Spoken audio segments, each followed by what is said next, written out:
일본은 세계에서 가장 빠르게 늙어가는 나라입니다. 65세 이상 인구가 전체의 30%를 넘어섰고 1인 노인 가구는 700만을 돌파했습니다. 가족은 흩어졌고 젊은이들은 대도시로 떠났으며 남은 노인들은 텅 빈 집에서 혼자 늙어갑니다. 돌봄 인력은 턱없이 부족합니다. 요양보호사 한 명이 돌봐야 할 노인의 수는 해마다 늘어나고 현장의 사람들은 지쳐갑니다. 이런 상황에서 일본 정부가 선택한 해법은 명확했습니다. 사람이 아니라 기계였습니다. 2010년대부터 일본은 로봇 돌봄을 국가 전략으로 추진해 왔습니다. 이유는 단순합니다. 사람이 없어서가 아니라 사람이 지쳐서입니다. 관계가 무너진 자리에 기술이 들어왔고 외로움의 빈자리를 로봇이 채우기 시작했습니다. 지금 이 순간에도 일본에서는 1만 대 이상의 로봇계가 노인들의 가족을 대신하고 있습니다. 기술이 채운 외로움의 자리, 그 안을 들여다보겠습니다. 이 이야기가 궁금하시다면 구독과 좋아요 부탁드립니다. 익숙한 아파트, 익숙한 고독, 그러나 그 방 안에는 가족이 아니라 로봇계가 앉아 있습니다. 인간이 사라진 자리에 기계가 자리를 잡았습니다. 그들은 말없이 꼬리를 흔들고 주인의 손길에 반응하며 밤새 곁을 지킵니다. 한 노인은 말합니다. 말을 안 해도 돼요. 그래도 얘가 있어 위로가 됩니다. 도쿄의 한 요양원, 120cm 크기의 하얀 로봇 페퍼가 복도를 걷습니다. 페퍼는 노인들에게 말을 걸고 간단한 퀴즈를 내며 함께 노래를 부릅니다. 치매 예방 프로그램의 일환입니다. 옆방에는 물개 모양의 봉제 로봇 파로가 있습니다. 부드러운 털을 가진 파로는 노인이 쓰다듬으면 소리를 내고 눈을 깜빡이며 고개를 움직입니다. 우울증과 치매를 앓는 노인들이 파로를 안고 웃습니다. 그리고 가장 유명한 로봇 아이보가 있습니다. 소니가 만든 이 로봇개는 실제 반려견처럼 행동합니다. 주인을 알아보고 이름을 부르면 반응하며 시간이 지나면서 성격까지 형성됩니다. 놀라운 것은 일본에서는 아이보를 위한 장례식이 실제로 열린다는 사실입니다. 노인들은 고장난 아이보를 절에 가져가 명복을 빕니다. 한 할머니는 말합니다. 손자가 선물해준 아이보가 유일한 친구였어요. 이 아이가 떠나니 정말 슬픕니다. 그 외에도 AI 스피커가 매일 아침 노인들에게 말을 걸고 약 먹을 시간을 알려주며 밤에는 자장가를 틀어줍니다. 기술이 가족의 역할을, 친구의 역할을, 반려동물의 역할을 대신하고 있습니다. 로봇에게는 명확한 장점이 있습니다.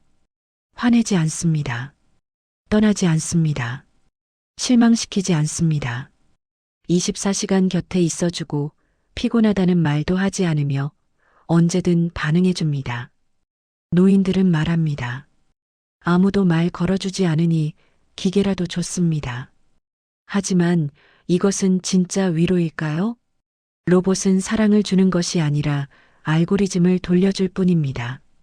감정은 프로그래밍된 반응이고 교감은 센서의 작동일 뿐입니다. 노인들이 로봇에게 기대는 순간 그것은 로봇의 승리가 아니라 관계의 패배입니다. 인간관계가 무너졌기 때문에 로봇이 그 자리를 채우고 있는 것입니다. 기술은 외로움을 달래주는 것처럼 보이지만 실은 더 깊은 고립을 감추고 있을지도 모릅니다. 그렇다면 로봇 돌봄은 효과가 있을까요? 연구 결과는 복잡합니다. 단점부터 보겠습니다. 로봇은 감정 회복의 근본적 해결책이 아닙니다. 일시적 위안은 줄 수 있지만 진짜 외로움은 사라지지 않습니다. 오히려 로봇 의존도가 높아질수록 인간관계는 더욱 줄어듭니다. 더 심각한 문제는 사회적 무관심의 심화입니다. 로봇이 있으니 괜찮겠지라는 생각이 가족과 이웃의 방문을 더욱 줄어들게 만듭니다. 반면 긍정적 효과도 분명히 있습니다. 치매 악화 속도가 느려진 사례들이 보고되고 있습니다. 정기적인 자극과 상호작용이 인지 기능 저하를 늦춘다는 것입니다. 우울감도 완화됩니다. 로봇과의 교감이 완전하지는 않지만 아무것도 없는 것보다는 낫다는 평가입니다. 또한 돌봄 인력의 부담도 실제로 줄어들었습니다. 요양보호사들이 반복적인 위로와 대화에 쏟던 시간을 다른 중요한 업무에 사용할 수 있게 되었습니다. 결론적으로 로봇은 문제를 해결하지 않습니다. 다만 문제를 늦출 뿐입니다. 일본에는 이미 미래 도시 실험이 진행 중입니다. 도야마현의 한 마을에서는 드론이 노인들에게 도시락을 배달하고 AI가 건강 상태를 분석해 식단을 조정합니다. 거리에는 감시 로봇이 돌아다니며 넘어진 노인을 발견하면 즉시 신고합니다. 자율주행 버스가 병원까지 노인을 실어 나르고 집 안에는 센서가 설치되어 움직임이 감지되지 않으면 자동으로 경보가 울립니다. 이것은 돌봄일까요? 아니면 감시일까요? 기술은 따뜻해 보이지만 그 본질은 노인을 관리하는 시스템입니다.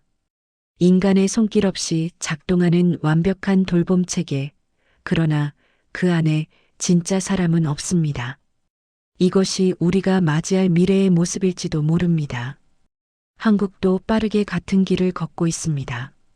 정부는 AI 스피커 10만 대를 독거노인 가구에 보급했고 안부 확인 로봇을 시범 운영 중입니다.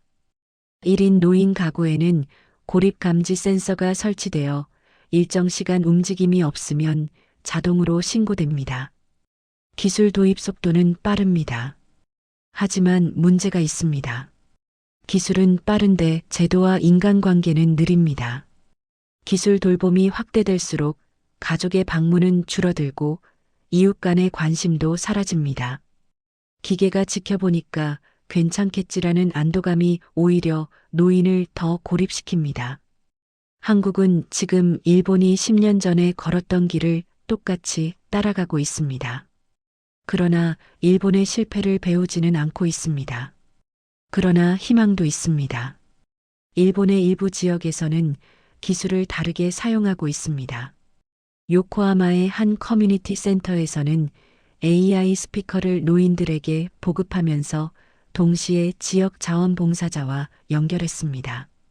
AI가 노인과 대화하며 외로움을 파악하면 그 정보를 자원봉사자에게 전달하고 자원봉사자가 직접 방문합니다. 기술이 목적이 아니라 시작점이 된 것입니다. 또 다른 사례도 있습니다. 로봇을 매개로 세대 간 교류가 만들어진 경우입니다. 초등학생들이 요양원을 방문해 노인들과 함께 로봇을 작동시키고 함께 놀며 자연스럽게 관계가 형성됩니다. 로봇이 대화의 매개가 되고 만남의 이유가 되며 결국 사람과 사람을 연결하는 다리가 됩니다. 한 노인은 말합니다. 기계는 따뜻함을 주지는 못하지만 외로움을 줄이는 계기는 될 수 있어요. 로봇 덕분에 이 아이들을 만났으니까요. 기술이 관계를 대신하는 것이 아니라 관계 회복의 시작점이 될 때 비로소 진짜 의미가 생깁니다. 기술은 사람을 대신할 수 없습니다. 아무리 정교한 알고리즘도 진짜 교감을 만들어낼 수 없고 아무리 따뜻한 인공지능도 진짜 손길을 대신할 수 없습니다. 그러나 기술은 사람에게로 가는 길을 다시 열어줄 수는 있습니다. 고립된 노인을 발견하고 도움이 필요한 순간을 알리고 사람과 사람이 다시 연결될 기회를 만들어줄 수 있습니다. 오래 사는 시대에 진짜 적은 기술이 아니라 고립입니다. 그리고 기술은 그 고립을 뚫을 작은 창문이 될 수 있습니다. 중요한 것은 기술을 어떻게 사용하느냐입니다. 기술로 사람을 대신할 것인가 아니면 기술로 사람과 연결될 것인가. 이 선택이 우리의 미래를 결정할 것입니다. 마지막으로 질문 하나를 남기겠습니다. 당신은 미래의 기계와 함께 늙고 싶으신가요? 아니면 사람과 함께 늙고 싶으신가요? 이 이야기가 마음에 와닿으셨다면 구독과 좋아요로 응원해 주세요. 여러분의 관심이 더 좋은 이야기를 만드는 힘이 됩니다. 그리고 댓글로 여러분의 생각을 들려주세요. 기술과 외로움, 관계와 돌봄에 대한 여러분의 이야기가 궁금합니다. 시청해 주셔서 감사합니다.